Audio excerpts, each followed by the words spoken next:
నిన్నటి వరకు కాలుష్య కోరల్లో చిక్కుకున్న ఢిల్లీకి కాస్త ఊరట లభించింది. ఢిల్లీ, నోయిడాలోని పలు ప్రాంతాల్లో తేలికపాటి వర్షం కురిసింది.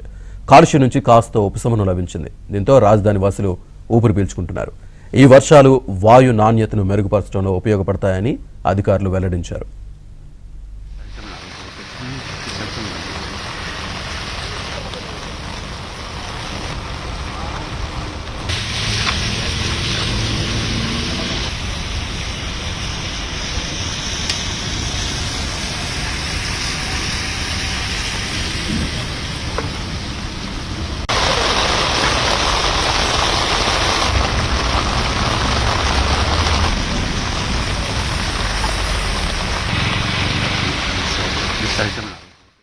ఈ వర్షాలు వాయు నాణ్యతను మెరుగుపరచడంలో ఉపయోగపడతాయని అధికారులు వెల్లడించారు.